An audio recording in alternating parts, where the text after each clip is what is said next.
اعوذ باللہ من الشیطان الرجیم بسم اللہ الرحمن الرحیم الحمد للہ الذی لا یبلغ مدحتہ القائلون ولا يحصي نعماءه العادون ولا يعدي حقه المجتهدون الذي ليس لصفته حد محدود ولا نعت موجود ولا وقت معدود ولا أجل ممدود فطر الخلائق بقدرته ونشر الرياح برحمته الصلاة والسلام على الرسول المسدد المصطفى الأمجد المحمود الأحمد سيدنا ومولانا ومولى الكونين جد الحسن والحسين عاني أبا القاسم محمد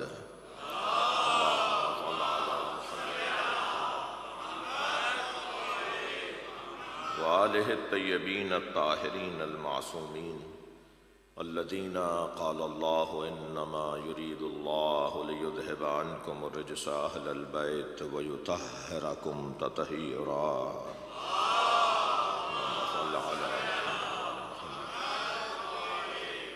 ولعنة الله على أعدائهم أجمعين من يوم عداوتهم إلى قيام يوم الدين أما بعد قال الحكيم في قرآن الكريم بسم الله الرحمن الرحيم فلا وربك لا يؤمنون حتى يحكموك فيما شجر بينهم ثم لا يجدوا في أنفسهم حرجا مما قضيت ويسلموا تسليما صلوات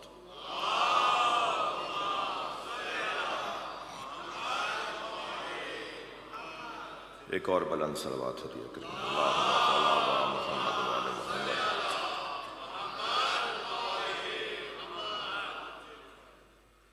سورہ مبارکہ النساء کی 65ویں آیت ہے جو میں نے آپ کے سامنے پڑھی ہے۔ پروردگار عالم اس کلام میں ارشاد فرما رہا ہے فلا وربک، پس وربک تمہارے رب کی قسم، لا یؤمنون حتی یحکموک، وہ شخص مومن ہی نہیں ہو سکتا جو اے میرے حبیب تمہیں اپنا حکم نہ مانتا فیما شجر بینہم، اپنے اختلافات میں، ثم لا یجدوا فی انفسہم حرجا مما قضیت، اور پھر جب آپ فیصلہ سنا دیں تو اپنے اندر اپنے دل میں بال برابر بھی آپ کے فیصلے پر شک نہ کرتا ہو وَيُسَلِّمُوا تَسْلِيمًا، اور میرے نبی وہ تمہارے فیصلوں پر ایسے تسلیم ہوتا ہو جیسے تسلیم ہونے کا حق ہے۔ یہ آیت کریمہ کا ظاہری ترجمہ ہے، اور اسی آیت پر اس رضاخانے میں، اس حسینیہ میں، محمدی ویلفیئر کے اس مرکز میں مجالس سے ملاقات آپ سے رہے گی اور مجالس سے خطاب رہے گا۔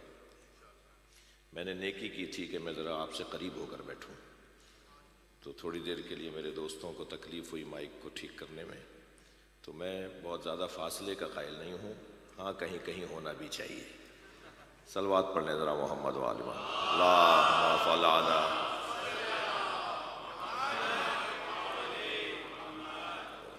یہ آیت کریمہ بہت سے پیغامات مولانا اس کے اندر ایک معارف کا، مفاہیم کا دسترخوان ہے، یعنی ایک ایک لفظ اس کا ہماری رہنمائی کے لیے بڑا حسین منظر بناتا ہے۔ اور پھر بھی اگر یوں بات شروع کی جائے کہ پورا قرآن ویسے بھی نبی سے اللہ کی گفتگو ہے، اور نبی کی اللہ سے گفتگو ہے۔ کہیں نبی کے الفاظ کو اللہ نے قرآن کہا اور کہیں اپنے الفاظ کو اللہ نے قرآن کہا، یعنی نبی بھی جب اللہ سے بات کرتے ہیں، مثلاً ایاک نعبد و ایاک نستعین، یہ تو نبی کہہ رہے ہیں نا، الحمدللہ رب العالمین یہ تو سرکار فرما رہے ہیں نا، الرحمن الرحیم مالک یوم الدین ایاک نعبد و ایاک نستعین اہدنا الصراط المستقیم، مجھے سیدھے رستے پر قائم رکھ، یہ تو نبی فرما رہے ہیں۔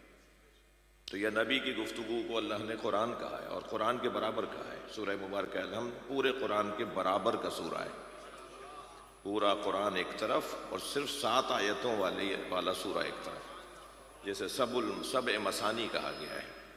تو یہ نبی کی گفتگو ہے جو قرآن ہے، اور بہت ساری جہاں جہاں مناجات ہیں، بعض اوقات تو اللہ نے کہا مجھ سے ایسے بات کرو، اے میرے حبیب مجھ سے یوں کہو، مجھ سے ایسے کہو، قل رب ادخلنی مدخل صدق واخرجنی مخرج صدق، مجھ سے کہو، مجھ سے مانگو، مجھ سے یوں بات کرو، تمہارے الفاظ یہ ہونے چاہیے جب مجھ سے بات کرنے لگو، یا اللہ مجھے ہر کام میں سچائی کے ساتھ داخلہ عطا فرما، سچائی کے ساتھ خارجہ عطا فرما، وَاجْعَلْ لِي مِن لَّدُنْكَ سُلْطَانًا نَصِيرًا، اور مجھے اپنی جانب سے ایک مضبوط مددگار عطا فرما۔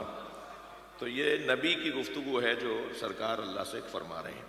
اسی طرح کبھی ارشاد فرمایا قُلْ رَبِّ زِدْنِی عِلْمًا، مجھ سے کہو اے میرے نبی مجھ سے کہو۔ یہ آیات ہیں، یہ قرآن ہے، مگر بات نبی کی ہے، فرمان نبی کا ہے، اور قرآن کی آیات ہے کہ یا اللہ میرے علم میں اضافہ فرما، تو یہ بھی قرآن ہے۔ اچھا، یہ نبی بولیں تو قرآن بن جائے تو سب کو ہضم ہو جائے گا، لیکن اگر ابو طالب بولیں اور قرآن بن جائے یہ ہضم کروانا ہوگا۔ ایک صلوات پڑھیں ذرا محمد و آل محمد۔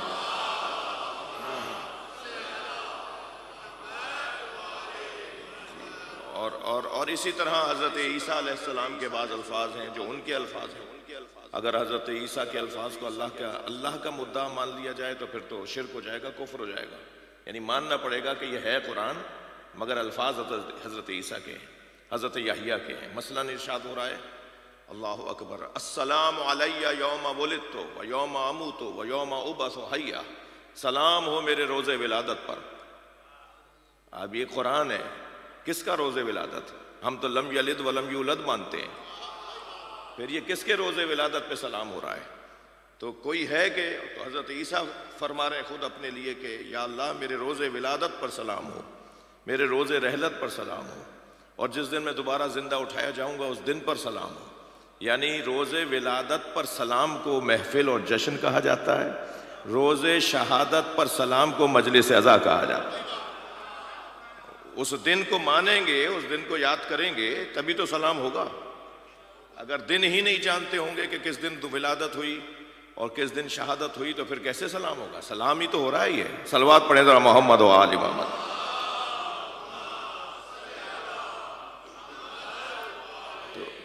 تو یہ قرآن کیا کا اسلوب ہے، یہ قرآن کا طریقہ ہے، اسی انداز سے اللہ بات کرتا ہے۔ اور پورے قرآن میں مکالمات ہیں اللہ کے نبی کے ساتھ اور نبی کے اللہ کے ساتھ۔ ان مکالمات میں ایک چیز بہت ہی حسین نظر آتی ہے، اور وہ یہ کہ انداز محبت بھرا ہے، انداز عاشقانہ ہے، انداز معشوقانہ ہے۔ ایسا لگتا ہے جیسے نبی عاشق مصطفیٰ، نبی عاشق الہی ہیں اور اللہ عاشق مصطفیٰ ہے۔ کبھی یہ عاشق ہو جاتے ہیں، کبھی یہ عاشق ہو جاتے ہیں۔ کوئی خفا نہ ہو مجھ سے کہ مولانا کہا ممبر پہ عشق کی بات لے بیٹھے۔ جی اگر امام بارگاہ میں ہی عشق کی بات نہیں ہوگی تو کہاں ہوگی؟ یہ سارا مجمع عاشقوں کا پرستار بیٹھا ہے نا۔ سب سے زیادہ تو ہمیں پتہ ہونا چاہیے کہ عشق کسے کہتے ہیں، اور یہ میں نے نہیں کہا، میں اپنی بات کو ذرا مضبوط رکھنے کے لیے مولا علی کا فرمان سنا دیتا ہوں۔ جب جنگ صفین سے لوٹتے ہوئے کربلا سے گزر ہوا تو مولا علی نے فرمایا کہ یہاں قافلہ روک دو۔ اکثر مولا کے ہمراہیوں کو نہیں پتا تھا کہ یہ جگہ کون سی ہے، تو حضرت نے فرمایا یہاں قافلہ روکو، خیمے لگاؤ، مجھے کچھ دیر رکنا ہے۔ تو ایک صحابی محترم نے کہا یا علی، بہت پر آب و ہوا تو جگہ نہیں تھی، پر آب و گیاہ کی زمین تو نہیں تھی وہ، تو حضرت نے فرمایا کہ یہاں مجھے رکنا ہے۔ تو انہوں نے کہا مولا یہ یہاں رکنے کا سبب آگے کی کسی زمین پہ رکتے ہیں؟ حضرت نے فرمایا کہ ہا ہونا مسارع الشاق، یہ عاشقوں کے اترنے کی جگہ ہے۔ اور پھر آپ نے تفصیل بتائی کہ یہاں ہوگا کیا، تو کربلا یعنی عاشقوں کی جگہ، کربلا یعنی عشاق کے اترنے کی جگہ۔ تو اس وقت بھی آپ اور ہم جب یہاں تو ماشاءاللہ ہمارے ان دوستوں نے بہت اچھا کارپیٹ بچھایا ہوا ہے، بہت اچھا ماحول ہے، لیکن معمولاً ہم روز عاشور تو کارپیٹ بھی نہیں دیکھتے، زمین پر بیٹھنا اور خاک پر بیٹھنے کو ترجیح دیتے ہیں اور اپنی ذات کی نفی کرنے آتے ہیں مجلس میں۔ تو یہ عشق کی طرف ایک مشق ہو رہی ہوتی ہے کہ کسی طرح ہم عشق سے آشنا ہوں، اور عشق میں جو پہلی کیفیت ہوتی ہے وہ معشوق پر توجہ ہوتی ہے، اور معشوق پر توجہ ہو جائے تو پھر کسی اور چیز پہ توجہ رہتی نہیں۔ تو خاص طور پر اگر یہ مشق اگر ہماری بڑھتی رہے تو بہت سارے ہمارے مسئلے حل ہو جائیں گے۔ یعنی یہ سوال ہی پھر نہیں پوچھا جائے گا کہ مجلس میں تبرک کیا ہے۔ صلوات پڑھ لیں ذرا محمد و آل محمد۔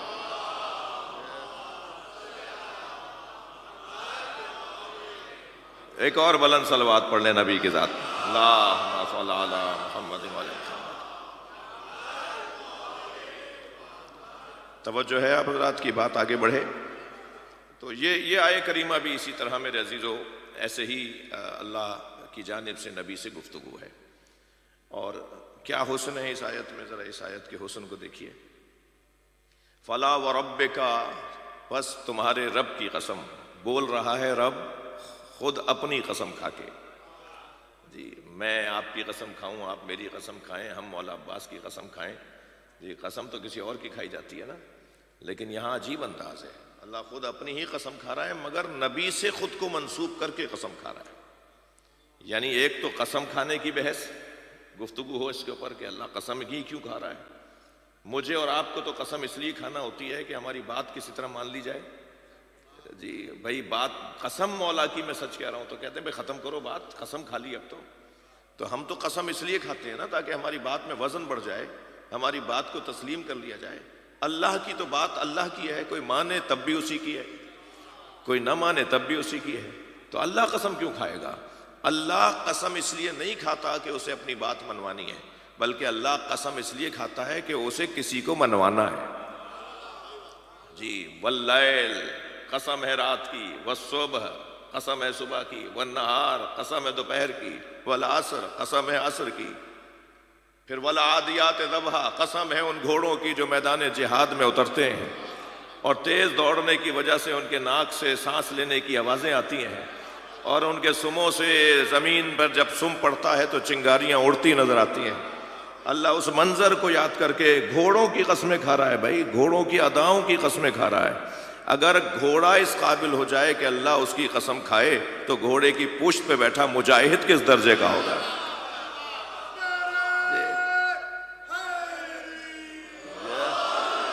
یہ اللہ کیوں قسم کھا رہا ہے بھائی؟ اللہ یہ رات کی قسم، واللیل، جی والصبح اذا تنفسا، قسم ہے صبح کی جب وہ سانس لیتی ہے۔ اچھا صبح سانس لیتی ہے، صبح کا سانس لینا، میرا سانس لینا، آپ کا سانس لینا، صبح کا سانس لینے کا کیا مطلب ہے؟ جی کوئی صبح ہے جو سانس لیتی ہے، ڈھونڈنا ہوگا کوئی رات ہے جو قابل قسم ہے پروردگار، ڈھونڈنا ہوگا کوئی دوپہر ہے جو قابل قسم ہے پروردگار ہے، کوئی عصر بھی ہے جو قابل قسم ہے پروردگار ہے۔ جب ہم نے تاریخ کے صفحے پلٹنا شروع کیے تو ہمیں ایک رات نظر آئی جس میں ایک بھائی دوسرے بھائی کے بستر پہ سویا، اور وہ منظر اللہ کو اتنا، صلوات پڑھ لیں محمد و آل محمد۔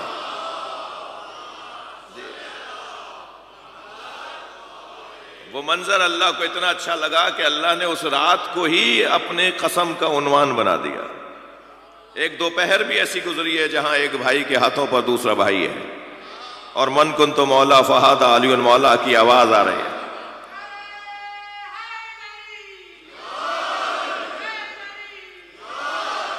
اور ایک صبح ہے جو سانس لے تو پھر ساری کائنات سانس لے، وہ صبح وہی ہے جسے ہم نے سورہ قدر میں حتی مطلع الفجر کہہ کے یاد کیا ہے، وہ صبح وہی ہے جسے امام زمانہ کہا جاتا ہے۔ یہ صبح سے مراد امام مہدی ہیں، صلوات پڑھ لیں محمد و آل محمد۔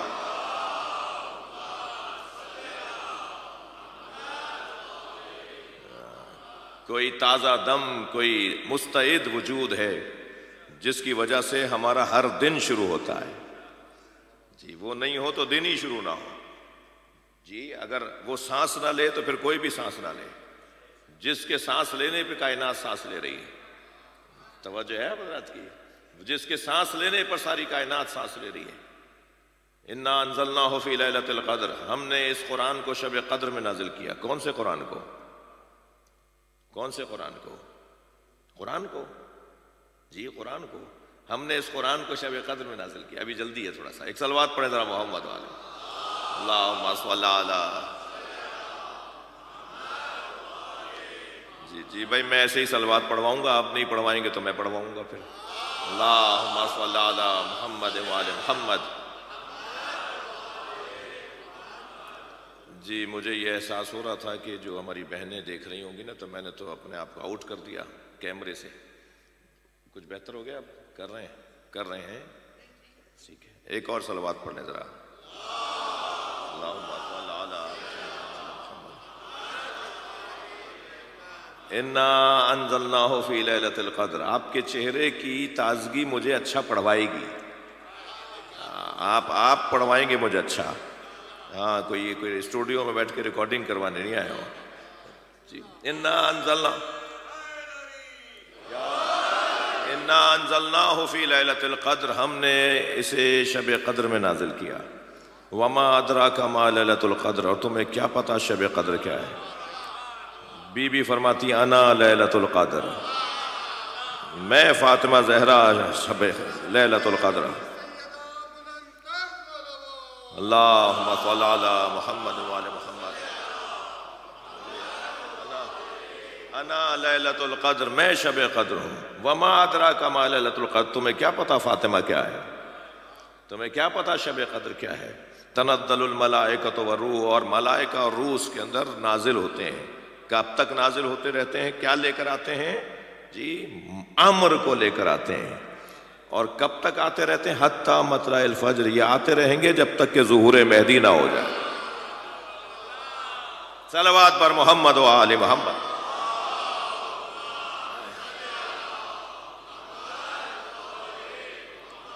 تو یہ اللہ قسمیں کھا رہا ہے نا قرآن میں. اچھا پھر قسم بہت ساری اور چیزوں کی. والشمس وضحاہا. میرا اس وقت مضمون نہیں ہے، لیکن اگر اس پہ رکیں تو بہت دیر رکا جا سکتا ہے کہ قرآن میں کوئی 15 سے زیادہ جگہ اللہ نے قسمیں کھائیں.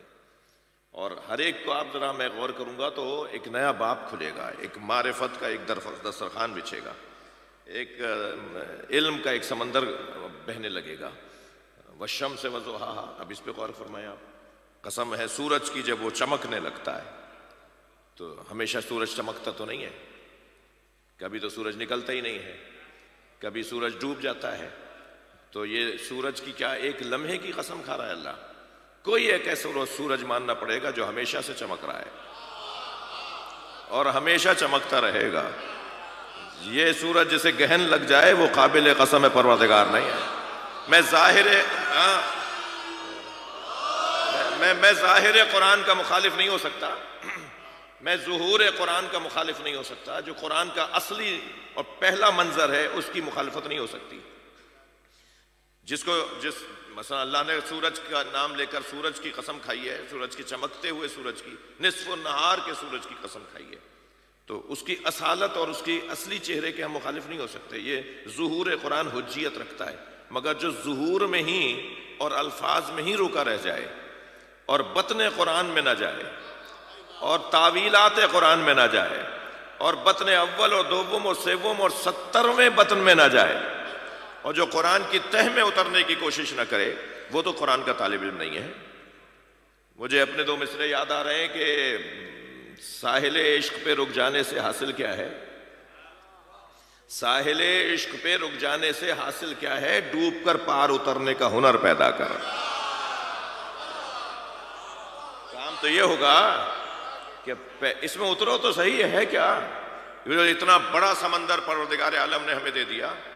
ہم نے اسے جو ہے وہ 600-700 صفوں کی مجلد کے اندر اس کو غلاف میں لپیٹ کر اپنے طاق میں رکھ دیا. وہ اپنی الماری میں رکھ دیا. وہ اپنے محراب کے اندر رکھ دیا. وہ جو 700-600 صفوں کی کا مصحف ہے، تو قرآن بظاہر ایک کتاب نہیں ہے. قرآن مکمل ایک سمندر ہے. اور جتنا اس مولا علی فرما رہے ہیں، جتنا اس سمندر میں اترتے چلے جاؤ گے اتنا ہی گہرائی کا اندازہ ہوتا جائے گا. اور خبردار، جب اس سمندر میں اترو تو اس کی گہرائی سے ڈرنا نہیں، بلکہ اس کی گہرائی میں پہنچنے کی کوشش کرنا. اور جس اللہ پہ توکل کر کے تم اس کی گہرائی میں اترو گے وہی تمہیں اس سے باہر بھی لے کر آئے گا. تو یہ تو صرف ظاہر پہ نا. والشمس وضحاہا. یہ کون سا سورج ہے جو بھائی جس کی قسم اللہ کھا رہا ہے؟ میں تعویل قرآن کے اوپر بات کر رہا ہوں. جی تنزیل اور تعویل، یہ میرے جوانوں نے دو لفظ سنے ہوئے ہیں، تنزیل اور تعویل۔ ظاہر قرآن تنزیل، بطن قرآن تعویل، اور ویسے بھی تعویل کا کام نبی مکرم نے مولا علی کو دیا ہے۔ جی حتی فرمایا کہ میں تنزیل کی بنیاد پر جنگ لڑ رہا ہوں، اور یا علی تم تعویل قرآن کی بنیاد پہ جنگ لڑ گئے۔ سبحان اللہ۔ آپ کی توجہات کا ممنون ہوں۔ والشمس وضحاها، بات کی ہے تو اس کو تھوڑی کسی منزل تک لے کے جاؤں گا۔ والشمس وضحاها، قسم ہے سورج کی جب وہ مکمل چمک رہا ہوتا ہے۔ والقمر اذا تلاها، اور قسم ہے چاند کی جو اس کے پیچھے پیچھے چل رہا ہوتا ہے۔ اللہ اکبر، کیا حسن ہے اللہ کے بیان میں، کیا سجا کر وہ نبی اور علی کے فضائل پڑھ رہا ہے۔ جی اب وہ سورج جو مکمل چمک رہا ہو اور وہ چاند جو سورج کے پیچھے چل رہا ہو، تو اس سورج کو محمد مصطفیٰ کہتے ہیں، اس چاند کو حیدر کرار کہتے ہیں۔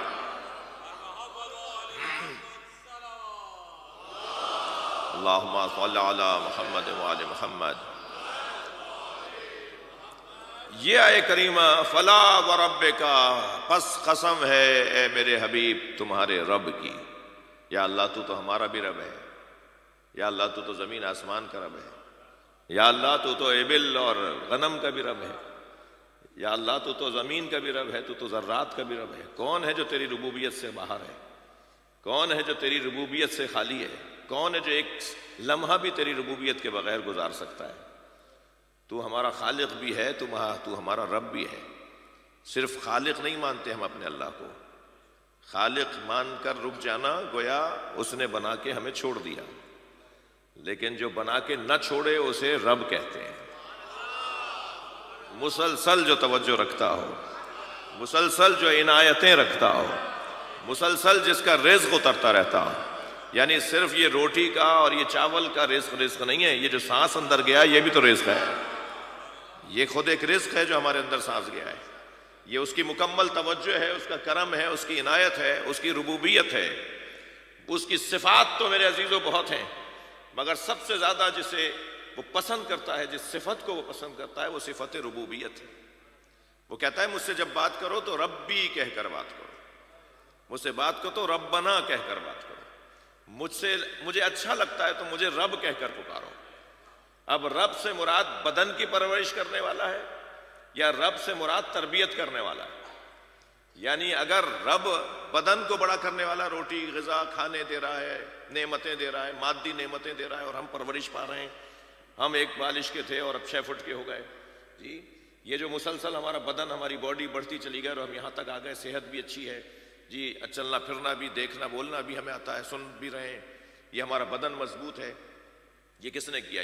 کس نے ہمیں رزق فراہم کیا جس کی بنیاد پر ہم پرورش پا گئے؟ یعنی ہم ایک کیفیت سے دوسری کیفیت میں آ رہے ہیں، مسلسل ہمارے بدن کے سیل، مسلسل ہمارے بدن کے اندر موجود توانائی زائل بھی ہو رہی ہے اور نئی تخلیق بھی ہو رہی ہے۔ کون ہے جو اسے بنا رہا ہے؟ کون ہے جو اس کو جگہ کو بدل رہا ہے؟ کون ہے جو مردہ توانائیوں کو ختم کر رہا ہے اور جو زندہ توانائیوں کو بڑھا رہا ہے؟ یہ اس کی ربوبیت ہے۔ یہ ربوبیت بے معنی پرورش، اور صرف یہ نہیں کہ ربوبیت بے معنی پرورش، بلکہ وہ ربوبیت بے معنی تربیت بھی ہمارا رب ہے۔ یعنی صرف ہمارے بدن کو نہیں پال رہا، وہ ہمارے ذہن کو بھی پال رہا ہے، وہ ہماری روح کو بھی پال رہا ہے، وہ ہمیں بہتر انسان بنانے کے لیے وہ بھی انتظام کر رہا ہے۔ عزیزان گرامی، یقین جانیے میرا، آپ کا، میرے بھائیوں کا کوئی کارنامہ نہیں ہے یہ امام بارگاہ بنا کر، ہاں ہے، مگر انہیں اگر کسی نے توانائی دی ہے کہ یہ ہدایت کا نظام بنائیں، یہ امام بارگاہ ہدایت کا مرکز ہے، یہ مرکز ہدایت کا مرکز ہے، یہ مرکز اللہ کی ربوبیت کا جلوہ ہے۔ وہ کرے گا انتظام، وہ کروائے گا انتظام، اس کا کام ہے یہ ہمارا کام ہی نہیں ہے، یہ ہم سے کسی نے کروایا ہے۔ اور دنیا میں کتنے تعداد تو جوڑیے، لاکھوں کی تعداد میں دنیا میں امام بارگاہ ہیں، لاکھوں کی تعداد میں یہ مراکز ہیں کہ جہاں سے لوگوں کو ہدایت مل رہی ہے۔ ادھر کام اللہ نے کہا انا علینا للہدی، ہدایت دینا میرا کام ہے، یعنی میں خالق بھی ہوں، میں رب بھی ہوں، میں رب ہوں تو میں ہادی بھی ہوں۔ یعنی وہ رب ہے کہ ہمارے بدن کو پالتا ہے، وہ رب ہے کہ ہمارے ذہن کو اور ہماری روح کو پالتا ہے۔ روح کو پالنے کے لیے اس نے اپنے اوپر ذمہ داری لی ہے کہ ہدایت دینا میرا کام ہے۔ وہ کیسے دیتا ہے ہدایت بھائی؟ کہیں آ کے ٹیچنگ کرتا ہے، کہیں آ کے پڑھاتا ہے، وہ کیا کرتا ہے؟ وہ طریقہ کیا ہے اس کا؟ وہ جو طریقہ اپناتا ہے اس میں سے ایک جلوہ یہ مراکز ہے، یہ مسجدوں کا قیام، یہ مدرسوں کا قیام، یہ امام بارگاہوں کا قیام، یہ اللہ کی ربوبیت کا ایک منہ بولتا ثبوت ہے۔ یہ اللہ کا نظام ہے، ہوگا، میں نہیں ہوں گا، یہ رہے گا۔ ہم نہیں تھے، یہ تھا۔ اور خبردار، یہ میں اپنے آپ سے کہہ رہا ہوں، میں بانیان میں سے بھی ہوں، میں خود بھی بانیان میں سے ہوں، تو میں بانی کی حیثیت سے اپنے آپ سے کہہ رہا ہوں، جہاں بھی ہمارے خاندان کی طرف سے عزاداری ہے، تو میں اپنے آپ سے کہہ رہا ہوں کہ خبردار، بانیان کو اپنے ذہن سے نکال دینا چاہیے کہ انہوں نے کچھ کیا ہے، ان سے کسی نے کروایا ہے۔ صلوات پڑھنے ذرا محمد و آل محمد۔ بھائی یہ بہت بڑی توفیق ہے، یہ کرم پروردگار ہے کہ کچھ لوگوں سے اللہ کام لیتا ہے۔ کام یہ اللہ کا ہے، اس نے ہم سے نوکری لے لی، وہ کسی اور سے لے لیتا۔ تو ہم جب اپنی نسبت اسے دیکھیں گے تو ہم کہیں گے یا اللہ تو نے ہمارا انتخاب کیا، یہ تیرا کرم ہے۔ اور ہم جب ایک دوسرے کی نسبت دیکھیں گے تو ہم اس کا احترام کریں گے جس نے اللہ کی طرف سے کام کیا ہے۔ اور یقین جانیے میرے عزیزوں، میرے بچوں، جوانوں، ہماری قوم میں جہاں جہاں مسئلے ہیں اس وقت پوری دنیا میں، ان سب کی ایک بنیادی وجہ، مسئلوں سے مراد بگاڑ، ان سب کی ایک بنیادی وجہ کہ جو ادارے تقوی کی بنیاد پر قائم ہوئے ہیں، ان اداروں میں مسائل نہیں ہیں، اور جن اداروں کو ذاتیات کی بنیاد پر قائم کیا گیا ہے، ان اداروں میں آئے دن فساد کھڑا ہے۔ صلوات پڑھ لیں محمد و آل محمد۔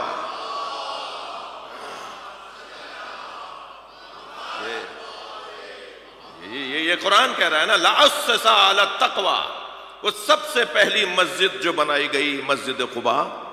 سرکار دو جہاں نے تو ایک ہی عمارت بنائی ہے، سرکار نے تو ایک ہی افتتاح کیا ہے دنیا کی مسجدوں کا، یعنی ایک مسجد بنا کر سب کو رہنمائی عطا کی ہے کہ مسجدیں بناؤ۔ سرکار نے ایک عمارت بنائی ہے، خود نبی، یہ مسجد بنانا، یہ امام بارگاہ بنانا، یہ نبی کی سنت ہے، ٹھیک ہے؟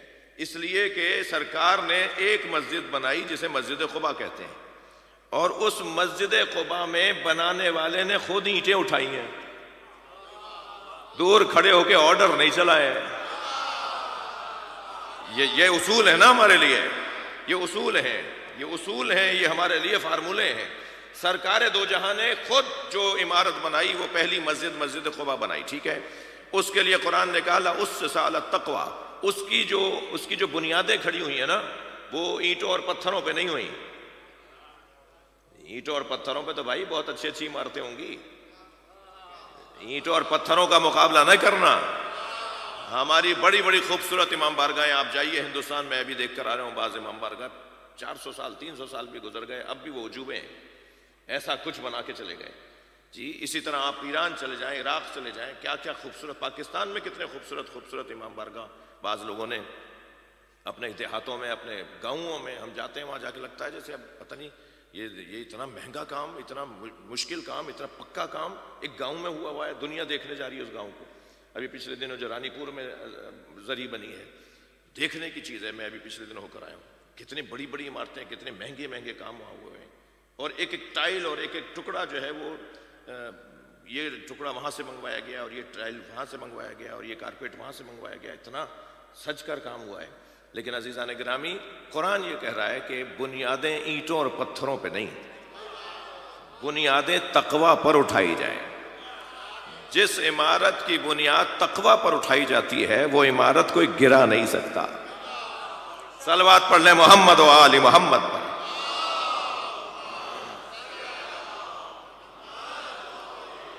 لائق صد آفرین و تحسین ہے محمدی کے انتظامیہ اور یہ دوست جنہوں نے اس بہترین عمارت کو، کیونکہ میں پہلی دفعہ اس میں خطاب کر رہا ہوں، جب یہ بن رہی تھی، جب یہ زمین لی گئی تھی، اس وقت بھی حاضر ہوا تھا، اور نقشہ بھی جب ہو رہا تھا، اور مسائل سامنے آ رہے تھے کہ کیسے ہوگا، کیا ہوگا، اور اتنا بڑا بنانے کی ضرورت کیا ہے، اور اتنی جگہ بڑی لے کیوں لی۔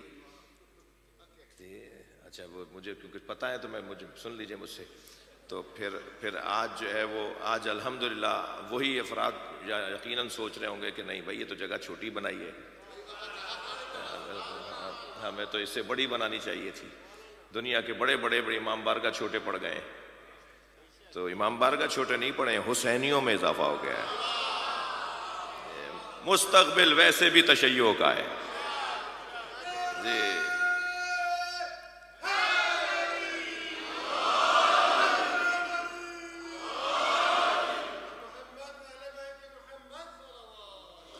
اللہم صلی علی محمد وآل محمد. تو عزیزو بات تو بہت روشن ہے کہ وہ جو ہمارا خالق بھی ہے، وہ جو ہمارا رب بھی ہے، وہ کرم کرتا ہے ہمارے پر کہ وہ ربوبیت ہم پر اس کی ہے.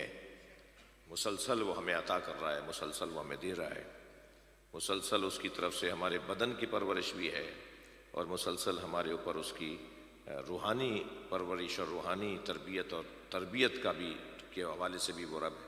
لہٰذا علماء اس بحث میں مبتلا ہوتے ہیں کہ رب سے مراد یہاں کون سا والا رب ہے، وہ پرورش دہندہ یا وہ ہدایت دہندہ.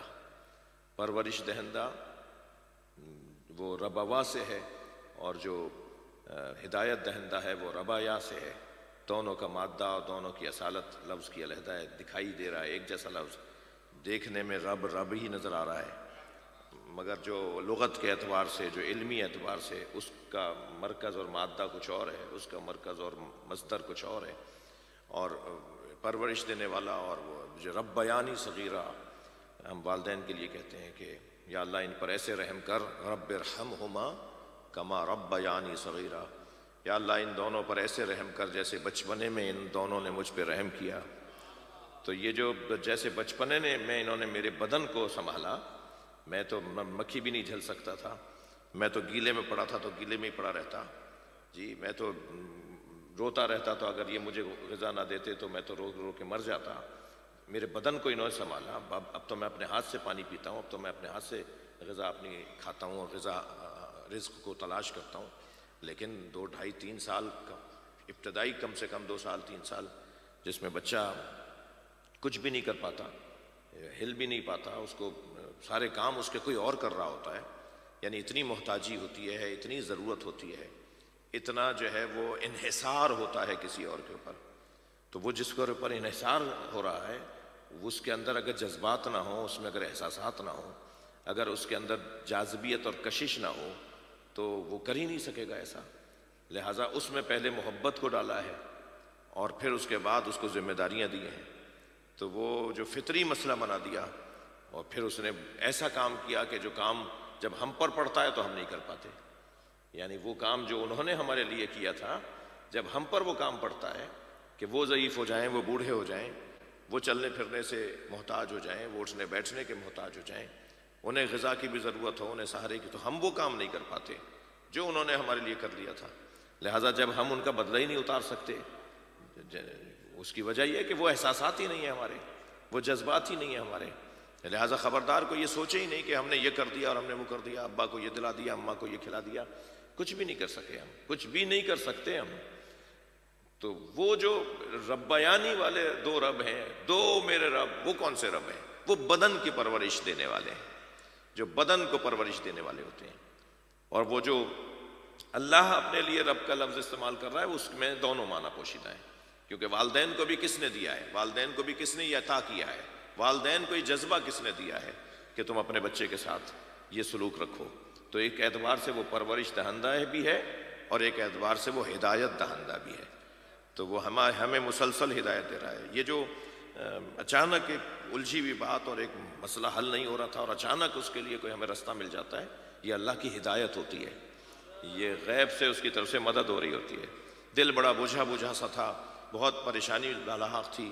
یاد آ گیا کہ امام رضا نے فرمایا ہے کہ جب غم دنیا تمہیں گھیرنے لگے تو میرے جد حسین پہ رو لینا. اب یہ کتنا بڑا فارمولہ ہے جو امام رضا نے دیا ہے. یہ کتنا واضح پیغام ہے کہ اگر تمہیں پریشانیاں بڑھ رہی ہوں، مشکلات بڑھ رہی ہوں، تو رونا پیٹنا نہیں، یعنی اپنی پریشانیوں پہ نہیں رونا، خبردار غم دنیا میں نہیں رونا، خبردار اپنے حالات پہ نہیں رونا. حالات پہ رونے والا تو ویسے ہی علی والا نہیں ہوتا. حالات کو رلانا ہے، حالات کو رلانا ہے. لہٰذا یہ جس دروازے پر میں اور آپ بیٹھے نا، یہاں بیٹھنے والے کا ایک مزاج مسلم ہے، بننا ہے، ہونا ہے، اور وہ یہ مزاج ہے کہ اس گھر کا روشن پیغام یہ ہے کہ زمانے کو مڑ کر مت دیکھا کرو، موڑ کر دیکھا کرو. حالات کو اپنے حق میں موڑنا ہنر ہے. وہی برے حالات کو اچھا سوچنا، انہی برے حالات کو اچھا سوچنا یہ ہنر ہے. اسی میں سے اچھائی نکالنا. مسلسل پریشانیاں، مسلسل آزمائشیں، امتحانات ہیں، مگر اسی کیفیت میں سے اچھائی کو تلاش کر کے اسے اپنے لیے ذریعہ نجات مان لینا. یعنی دنیا تو ہمیں پریشان کرنے آئی تھی، ہم نے پریشانی کو پریشان کر دیا. یہ ہنر ہے. یہ ہنر ملتا ہے کربلا والوں سے، یہ ہنر ملتا ہے مولا کائنات سے. آپ اہل مطالعہ، آپ میں تشریف فرما ہے، ہم سب کو مطالعہ کرنا چاہیے. ہم نہج البلاغہ کو پڑھیں تو نہج البلاغہ اتفاق سے میں نہج البلاغہ کی شرح جو ہم نے مولانا وہ مکمل ہو گئی ہے، چھپ گئی ہے، تو وہ اس کا ایک سیٹ بھی میں نے اپنی دیا ہے اپنے عزیزوں کو یہاں کے، وہ جو ہے اس سے استفادہ ہو. 15 جلدوں میں نہج البلاغہ پڑھ کر اندازہ ہوتا ہے کہ مولا کائنات مشکل کشا کیوں ہے، کیوں مشکل کشا کہتے ہیں انہیں. جتنا ہم نہج البلاغہ کو، مولا کائنات کے کلام کو اور ان کے حالات کو پڑھیں گے، اور ان حالات سے نکلنے کے جو رستے علی نے دیے ہیں، اور مشکل کشا کیسے کہتے ہیں. مسائل میں، مشکلات میں، پریشانیوں میں رستہ کوئی بتائے نا، بہت بڑی بات ہے. یعنی نہج البلاغہ مکمل مشکلوں سے نکلنے کا نسخہ ہے. اور ہم اگر سب علیحدہ علیحدہ پڑھیں گے تو ہم سب کو ایسا لگے گا یہ مولا میرے لیے کہہ رہے ہیں. عجیب معجزاتی زندگی ہے مولا علی کی. ہر پڑھنے والا، ہر نہج البلاغہ پڑھنے والا اپنے آپ سے کہے گا یہ کلام علی نے میرے لیے کہا ہے. جیسے قرآن کبھی پرانا نہیں ہوگا، ایسے علی کا کلام کبھی پرانا نہیں ہو سکتا.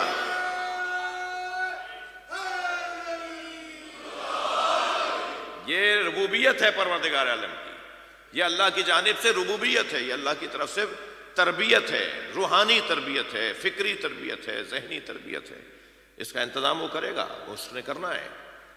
آپ دیکھیے کہ واقعات تو کربلا سے پہلے بھی بہت سے گزرے، مگر جس واقعے کو اس نے دیکھا کہ نہیں اس سے زیادہ مضبوط کام چاہیے.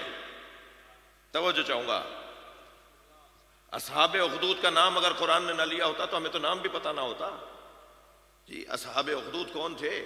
تاریخ میں اتنی بڑی قربانی گزر گئی، انہیں ذبح کر دیا، انہیں ٹکڑے ٹکڑے کر دیا، مگر ہمیں تو ان کے نام بھی نہیں پتہ. صرف اتنا پتہ ہے کہ اصحاب اخدود کوئی تھے جنہوں نے اللہ کی راہ میں، اللہ کے دین کی راہ میں، انسانیت کی راہ میں، معاشرے کی اور سماج کے لیے انہوں نے اپنی جانوں کو نذرانے دے دیے. تاریخ میں تو بڑے بڑے واقعات گزرے، مگر جو بڑے بڑے واقعات گزرے ہیں ان میں سب سے بڑا واقعہ جسے اللہ نے ان ھذا لہو البلاء المبین کہا ہے، وہ حضرت ابراہیم کا واقعہ ہے. یعنی سارے سینکڑوں ہزاروں واقعات میں جو مشکل تاریخیں گزری ہیں، شخصیات پر مشکلات آئی ہیں، ان میں سب سے بڑی مشکل زندگی حضرت ابراہیم کی اللہ نے بتائی ہے. اور یہ کہہ کر سورہ صافات کے اندر ان ھذا لہو البلاء المبین، یہ جو ابراہیم کے ساتھ ہوا، ہم نے آگ میں ابراہیم جانے کو تیار ہو گئے ہماری خاطر، ابراہیم نے ہماری خاطر اپنا مال لٹا دیا، ابراہیم نے ہماری خاطر اپنے بچے کے گلے پہ چھری رکھ دی. یہ کوئی کم بات ہے؟ ادھر ہم امامت تو اسے دے رہے ہیں، مگر ساتھ میں فوراً اللہ نے کہا کہ وَفَدَيْنَاهُ بِذِبْحٍ عَظِيمٍ وَفَدَيْنَاهُ بِذِبْحٍ عَظِيمٍ. مجھے ابھی اور کچھ بڑا کام چاہیے. یہی مطلب ہے نا، قرآن سمجھنے کی بات ہے. جی وَفَدَيْنَاهُ بِذِبْحٍ عَظِيمٍ، ہمیں ایک اور بڑا کام چاہیے، اس سے بڑی قربانی چاہیے. یہ جو اب تک کی قربانی ہے یہ جامع نہیں رہے گی، یہ سب کے کام نہیں آ سکے گی. کچھ اس سے فائدہ اٹھائیں گے تو کچھ نہیں اٹھا پائیں گے. ہم ایک اور بڑی، ابھی ربوبیت ہے اس کی، یہ اپنی ربوبیت کے تقاضوں کو پورا کر رہا ہے، اسے ایک اور بڑی قربانی چاہیے. اب جب اسے ایک ایسا منظر چاہیے جو پھر قیامت تک کے انسانوں کے لیے وہ منظر رہنما بن جائے، وہ منظر امامت کرتا نظر آئے، وہ منظر رہنمائی کرتا نظر آئے. میں مصائب نہیں پڑھ رہا، مجھے تھوڑی دیر آج دیر ہو جائے تو معذرت چاہوں گا بھائی آپ سے، لیکن ایک تجزیہ کر رہا ہوں کہ یہ واقعہ کربلا ہے کیا. اللہ کو اور چاہیے تھا، اور جامع نظام چاہیے تھا، اور بھرپور قربانی چاہیے تھی، یعنی ایسی قربانی جس میں کوئی یہ نہ کہے کہ میرے لیے اس میں کچھ نہیں ہے. ایسی قربانی چاہیے تھی جو ہر بندہ کہے کہ اس میں میرے لیے یہ ہے. تبھی تو سب جمع ہوں گے، ورنہ بہت سے لوگ نہیں آئیں گے. نہ آنے کی دو وجوہات ہو سکتی ہیں. ایک تو پتہ ہی نہیں ہے کہ کہاں کیا کھانا رکھا ہوا ہے، کہاں کیا دسترخوان بچھا ہوا ہے، کہاں کیا مل رہا ہے، پتہ ہی نہیں کسی کو. جنہیں نہیں پتا وہ تو نہیں آئیں گے، لیکن جو آ جائیں گے نا پھر وہ انہیں بتائیں گے کہ کیا وہاں ملتا ہے. تو یہ جو ہے وہ چراغ سے چراغ جلنے والی بات ہے. تو یہ کربلا کا واقعہ ایک اور بڑی قربانی، جامع ترین قربانی، مضبوط قربانی. اور آپ اس واقعے کے حوالے سے ذرا اس حوالے سے بھی دیکھیے، یہ واحد واقعہ ہے جامع ترین نظام ہدایت، یعنی واقعہ کربلا، امام حسین کی قربانی. یہ واحد واقعہ ہے جو رونما ہونے سے پہلے بھی منایا جاتا تھا. ابھی امام حسین ہی دنیا میں نہیں آئے. کسی اور دن اس موضوع پہ بات ہو، اگر میرے ان ایام میں یہ مضمون آ گیا تو. بگاڑ کہاں آتا ہے، ذہنی الجھن کہاں ہوتی ہے، ہم الجھتے کہاں ہیں؟ جہاں ہم اس گھرانے کو صرف بشری تقاضوں میں دیکھتے ہیں. جہاں ہم اس گھرانے کو صرف بشری تقاضوں میں دیکھتے ہیں، ہم کیسے یہ کہتے ہیں یہ کیسے ہو سکتا ہے، یہ کیسے ہو سکتا ہے، یہ ہمیں سمجھ میں نہیں آ رہا. یہ بچہ بھی، یہ جوان بھی، یہ کیسے ہو سکتا ہے.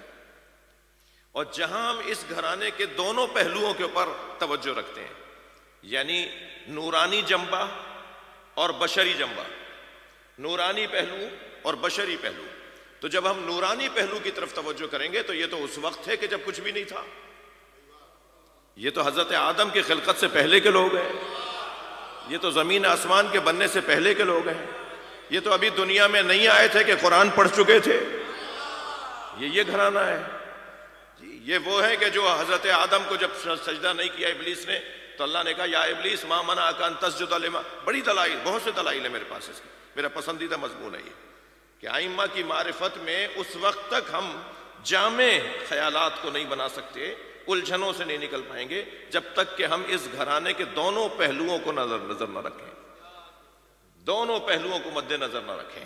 ایک ہی وقت میں یہ نور الہی بھی ہیں، ایک ہی وقت میں یہ بشر بھی ہیں. یعنی اگر صرف بشر ہونے کے اعتبار سے دیکھیں گے تو ہم بہت ساری الجھنوں کا شکار ہو جائیں گے، اور اگر صرف نورانی پہلو کو دیکھیں گے پھر ہم بہت سارے الجھنوں کا شکار ہو جائیں گے. یہ کیسے ہو گیا، یہ کیسے ہو سکتا ہے.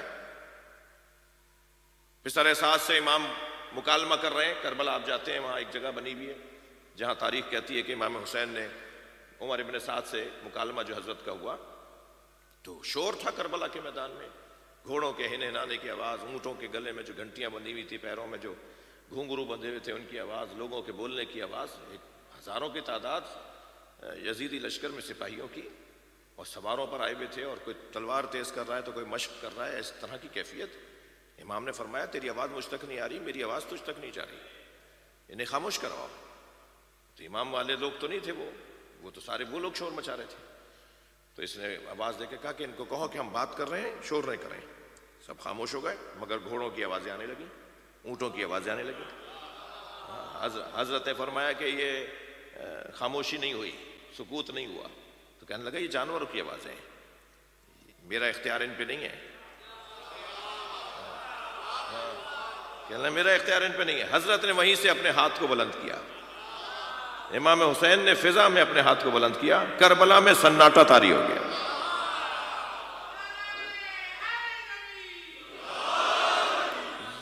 یہ امام حسین کا نورانی پہلو تھا، اور یہ ہی گھوڑے امام حسین پہ دوڑ رہے ہیں، یہ بشری پہلو ہے.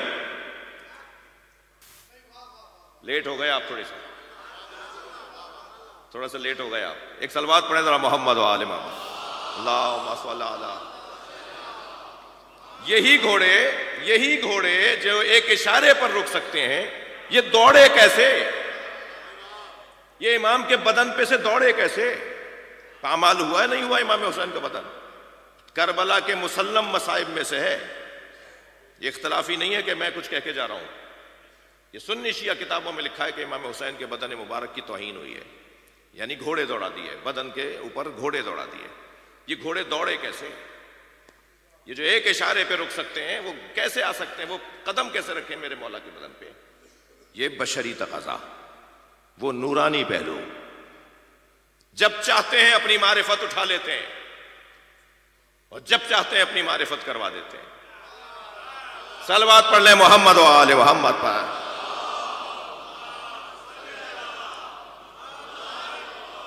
اور بلند صلوات نبی اور آل نبی پر۔ اللہم صلی اللہ۔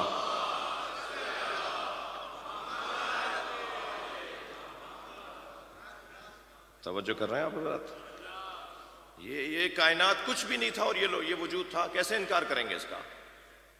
تو جب یہ کچھ نہیں تھا اور یہ تھے، زمین آسمان نہیں بنا، چاند سورج نہیں بنے، ہوائیں نہیں بنی، پانی کی خلقت نہیں تھی جس سے اللہ نے سب کچھ بنایا، پانی کی خلقت نہیں ہوئی تھی، سب سے پہلے اللہ نے پانی کو بنایا ہے۔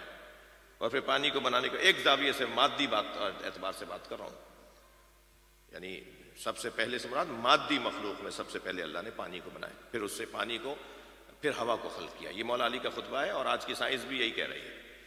مولا علی کا پہلا خطبہ یہی ہے، حضرت فرماتے ہیں پھر اللہ نے ہوا کو خلق کیا، پھر اللہ نے ہوا کو حکم دیا کہ وہ تیز چلے، پھر کہا اور تیز چلے، پھر کہا اور تیز چلے، پھر جب ہوا انتہا درجے پہ چلنے لگی تو وہ پانی ہوا میں چلنے کی وجہ سے ایک کیفیت بنی جس کو اللہ نے آسمان نام دے دیا۔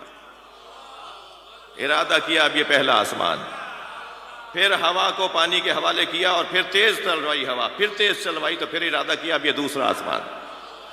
اس طرح اللہ نے 7 آسمانوں کو خلق کیا، یہ مولا علی فرما رہے ہیں۔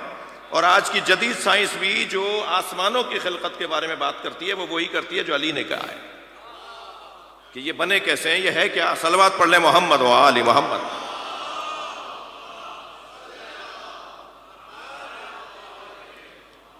عزیزو یہ نظام اللہ کی جانب سے یہ 2 پہلو ہیں۔ عرض کر رہا تھا کہ یہ 2 پہلوؤں کو اگر ہم مد نظر نہیں رکھیں گے تو ہم سوالات ہمارے ذہن میں ہمیں تنگ کرتے رہیں گے۔ نہیں بھائی، یہ ان کا نورانی پہلو ہے، یہ بھائی ان کے بشری پہلو ہے۔ جب یہ آزمائش دیتے ہیں تو بشری پہلو کو یہ سامنے لاتے ہیں، جب یہ ہدایت دینے لگتے ہیں یعنی تو اپنی عظمت کو دکھاتے ہیں، تو ان کو اللہ نے دونوں پہلوؤں کے ساتھ رکھا ہے۔ یہ بشر محض نہیں ہے، یہ نوری بشر ہے۔ قرآن نے کہا ہے نا، قل انما انا بشر مثلکم، اے میرے نبی ان سے کہہ دو میں تمہاری طرح کا بشر ہوں۔ یوحا الیہ کہہ کر بتا دیا تمہاری طرح کا نہیں ہوں۔ تھوڑی گردن ہلا دیں خدا کے واسطے، یہ کہہ کر کہ انما انا بشر مثلکم، میں تمہاری طرح بشر ہوں، یہاں غلط فہمی ہے۔ یہاں ایک پہلو کو مد نظر رکھ کر لوگ سوچیں گے نبی نے کہا ہے، قرآن نے کہا ہے میں تمہاری طرح بشر ہوں، اللہ نے نبی کو کہا ہے یہ تمہاری طرح بشر ہے، اے میرے نبی تم کہہ دو میں تمہاری طرح بشر۔ وہ خود کیوں نہیں کہہ رہا؟ اللہ خود کیوں نہیں کہہ رہا کہ میرا نبی تمہاری طرح بشر ہے؟ اس لیے کہ وہ تمہاری طرح بشر نہیں ہے۔ میرا نبی کہے گا اور ایسا کہے گا کہ جتنا تم غور کرو گے اتنا تمہیں سمجھ میں آئے گا۔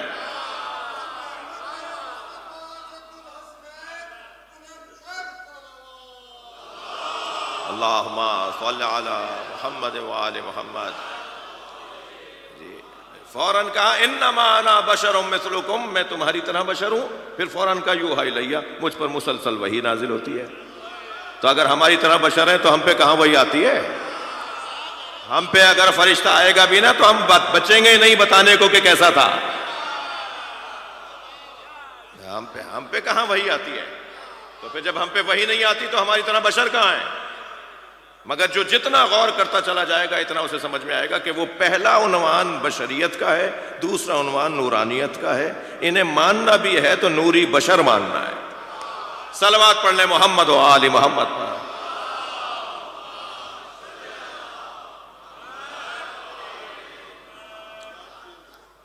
جی یہ انا ابنی ھذا، اللہ اکبر، 3 سال کا سن ہے امام حسین کا، نبی کی محفل میں آ رہے ہیں، سرکار سامنے مسجد کے محراب میں تشریف فرما ہے، اصحاب کا حلقہ حضرت کے گرد ہے، سامنے سے مسجد کے دروازے سے امام حسین داخل ہوئے، 3 سالہ سن، نانا کے پاس ایسے ہی آتے تھے، تو دور سے آواز دے کر امام حسین سے فرمایا نبی مکرم نے، مرحبا مرحبا یا زین السماوات والارض،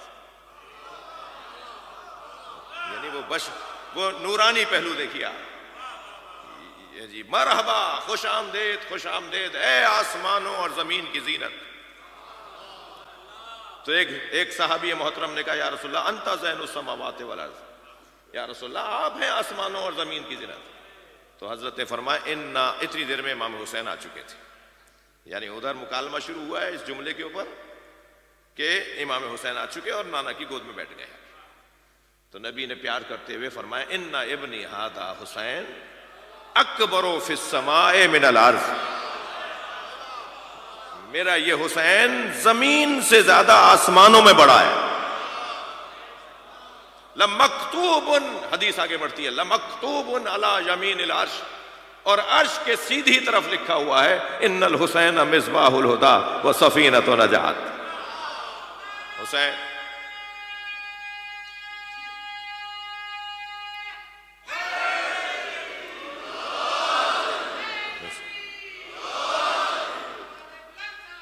اللہم صل علی محمد وآل محمد،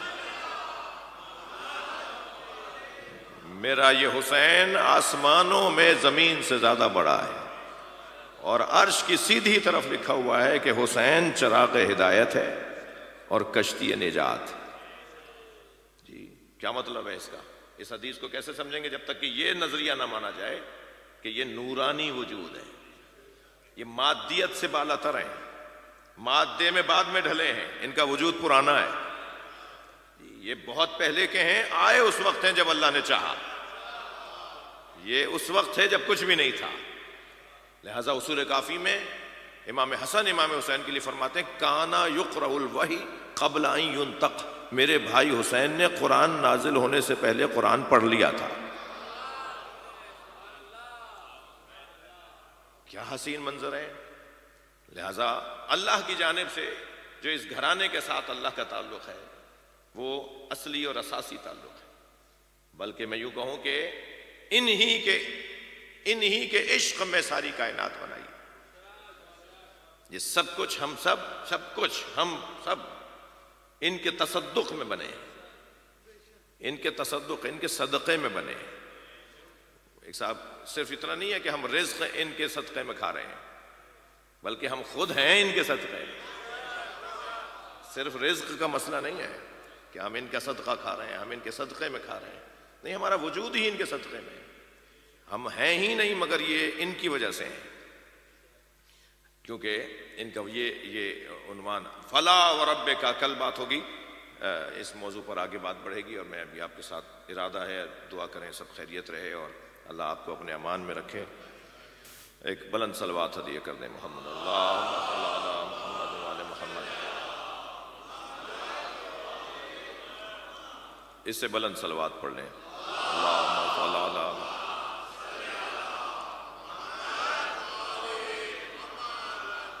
ان الحسین مصباح الہدی و سفینۃ النجات، میرا حسین چراغ ہدایت ہے اور کشتی نجات ہے۔ یہ جو مجلس ہے نا اس وقت، یہ اس وقت حسین مولا کی کشتی ہے، جو اس میں سوار ہو گیا، یعنی ایک جلوہ اور ایک تفسیر اس کی یہ ہے، جو اس میں سوار ہو گیا اس کو نجات ملے گی۔ تو یہ نجات ملنے کا ذریعہ ہے جسے عزاداری کہتے ہیں۔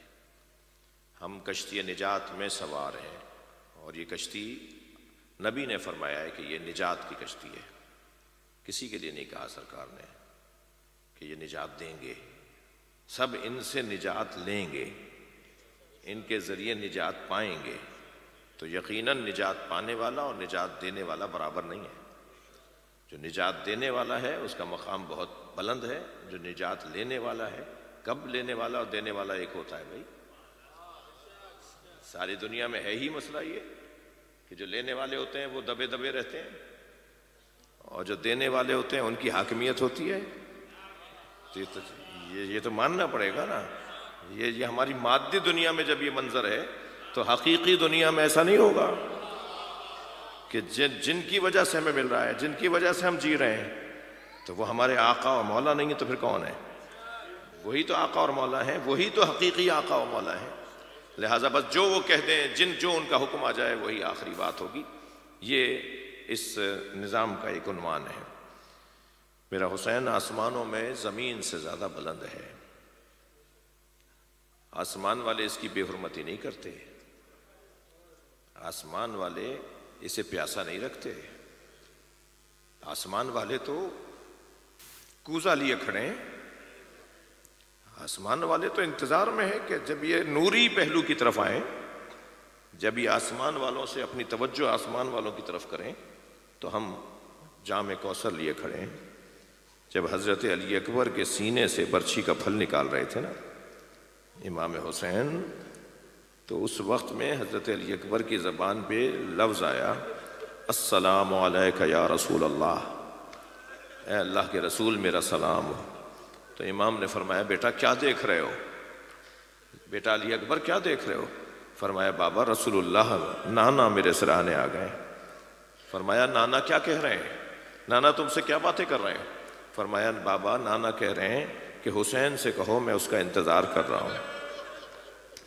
2 جام لے کر آئے ہیں نانا، ایک میرے لیے لے کر آئے ہیں اور ایک جام آپ کے لیے لے کر آئے ہیں۔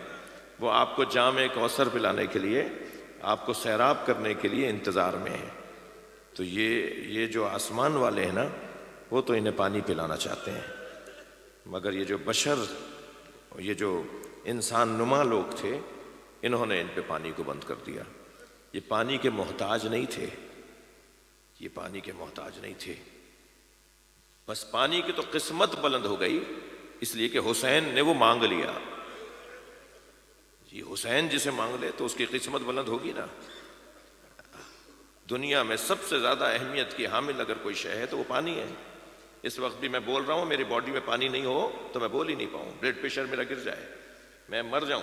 پانی ہماری بدن کے اندر ہے تو ہم سوچ رہے ہیں، سن رہے ہیں، سننا ختم ہو جاتا ہے، آنکھوں کے آگے اندھیرا آ جاتا ہے اگر باڈی میں پانی ختم ہو جائے۔ سب سے زیادہ اہمیت کا حامل پانی ہے اور اس پانی کو حسین نے مانگا ہے، لہٰذا اس کی قسمت بلند ہو گئی۔ امام سجاد فرماتے ہیں مجھے یاد آتا ہے کہ جب میں پانی کو دیکھتا ہوں کہ یہ وہی پانی تھا جو میرے بابا نے دشمن سے مانگا تھا کہ میرے بچے علی اصغر کو پانی پلا دو، بھائی علی اصغر کے لیے جو پانی مانگا تھا یہ وہی پانی ہے، لہٰذا جب میں پانی کو دیکھتا ہوں تو مجھے بابا یاد آ جاتے ہیں۔ اور پھر جب جناب سکینہ کو ڈھونڈنے نکلی نا، جناب زینب، جناب ام کلثوم، جناب سکینہ کو ڈھونڈنے نکلی شام غریبہ میں، تو آوازیں دیتی جا رہی تھی سکینہ کہاں ہو؟ تو اچانک نگاہ گئی کہ ایک نشیب میں ایک لاشے کے قریب یہ 4 سالہ حسین کی بچی سو رہی ہیں۔ قریب جا کر جناب زینب نے گود میں اٹھایا تو بیوی نے آنکھیں کھول دیں۔ سکینہ کہاں لیٹی ہوئی تھی؟ کہا پھوپھی اماں یہ بابا کا لاشا تھا، پھوپھی اماں میرے بابا سے مجھے دور نہ لے جائیں۔ سکینہ کیسے پہچانا ہے تمہارے بابا کا لاشا ہے؟ کہا پھوپھی اماں جب میرے دامن میں آگ لگی، اجرکم اللہ اجرکم اللہ، پھوپھی اماں جب میرے گوشوارے چھینے، پھوپھی اماں جب مجھے تازیانہ مارا تو میں نے پکارا تھا بابا میری مدد کریں، بابا مجھے بچائیں، تو بابا کے لاشے سے آواز آئی سکینہ میرے پاس آ جاؤ۔ پھوپھی اماں یہ میرے بابا نے کیا کہا تم سے، اور کیا باتیں کی بابا نے؟ تو فرمایا بابا نے کہا شیعتی ما ان شربتم ما ادبن فذکرونی، میرے شیعوں سے کہنا جب ٹھنڈا پانی پئیں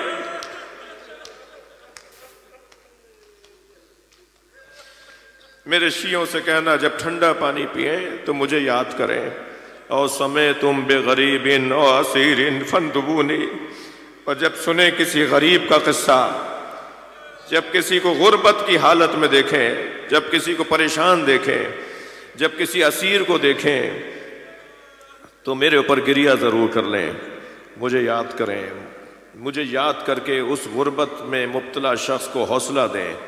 اجرکم اللہ۔ مجلس ہو گئی عزادارو، آپ نے گریہ کر لیا، مگر 2-3 منزلیں میرے ساتھ آ جائیے۔ امام زین العابدین مدینے میں ایک جگہ سے گزر رہے ہیں کہ حضرت کے کان میں ایک آواز آئی، آواز یہ تھی انا الغریب فرحمونی، میں غریب ہوں مجھ پہ رحم کرو۔ امام نے مڑ کر دیکھا تو ایک مسافر تھا، اجرکم اللہ اجرکم اللہ۔ جن کے مذہب میں رونا جائز ہے وہ تکلف کر کے نہ روئیں، اللہ سے آنسو مانگیں، مجلس سے عزا ہے۔ امام نے دیکھا تو ایک مسافر تھا جو یہ کہتا ہوا جا رہا تھا میں غریب ہوں مجھ پہ رحم کرو۔ امام اس کے قریب گئے، امام نے فرمایا غریب کسے کہتے ہیں؟ تم مسافر ہو، تم اپنے آپ کو غریب کہہ رہے ہو، بتاؤ غریب کسے کہتے ہیں؟ کہنے لگا غریب کہتے ہیں کہ جو بے وطن ہو، کسی اور شہر سے آیا ہو، کسی اور شہر کا رہنے والا ہو، اور وہ کسی اور شہر میں آ جائے تو اسے کہتے ہیں کہ یہ غریب الوطن ہے، یہ غریب ہے۔ امام نے فرمایا مجھے بتاؤ، اگر تمہارا اتفاقاً یہاں انتقال ہو جائے، تم مر جاؤ، تو بتاؤ مدینے والے تمہیں غسل و کفن دیں گے؟ عجیب روایت ہے۔ امام نے فرمایا بتاؤ مدینے والے تمہیں غسل و کفن دیں گے؟ کہنے لگا میں مسلمان ہوں، یہ بھی مسلمانوں کا شہر ہے، یہ مجھے غسل بھی دیں گے، مجھے کفن پہنائیں گے، مجھے دفن کریں گے۔ جب اس نے یہ کہا نا میں مسلمان ہوں، یہ بھی مسلمانوں کا شہر ہے، تو امام نے مدینے سے کربلا کا رخ کیا اور آواز دی السلام علیک یا ابا عبداللہ، اے میرے بابا حسین آپ پر میرا سلام۔